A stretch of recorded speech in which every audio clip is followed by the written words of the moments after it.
Baiklah, perkenalkan nama saya Tri Debaber dengan NIM D1A020126.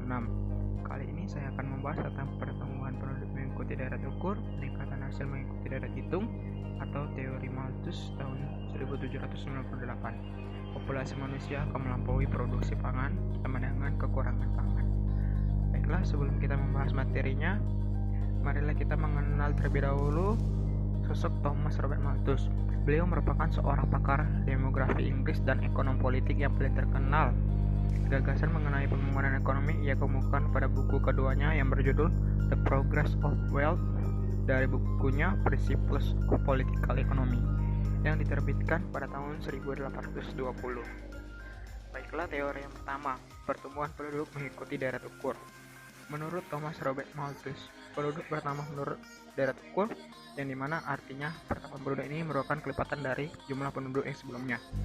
Contohnya, misalnya ada 2 penduduk sebelumnya, kemudian berlipat menjadi 4, kemudian berlipat menjadi 8, kemudian berlipat lagi menjadi 16, dan seterusnya. Yang kedua, peningkatan hasil mengikuti deret hitung. Sebaliknya, peningkatan hasil makanan bertambah berdasarkan deret hitung, yang dimana artinya pertambahan makanan ini mengikuti pertumbuhan sebelumnya. Contohnya, dari 1 makanan menjadi 2 makanan, kemudian menjadi 3, kemudian menjadi 4, kemudian menjadi 5, dan seterusnya. Mengapa populasi manusia terus meningkat? Hal ini dikarenakan tingkat kelahiran lebih banyak daripada tingkat kematian, sehingga manusia terus bertambah banyak dan memenuhi bumi. Dengan terus bertambahnya jumlah populasi manusia, maka mengakibatkan tidak tercukupnya bahan makanan terutama di bidang pertanian. Hal ini mengakibatkan kita sebagai seorang mahasiswa sarjana pertanian harus mencari solusi yang terbaik untuk mencukupi pasokan bahan makanan dari bidang pertanian. Adakah solusi yang dapat dilakukan?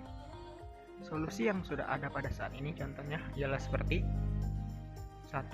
Ekstensifikasi. Ekstensifikasi adalah luasan area pertanian kewilayahan yang sebelumnya belum dimanfaatkan manusia. Sasarannya adalah ke lahan hutan, padang rumput stepe, lahan gambut,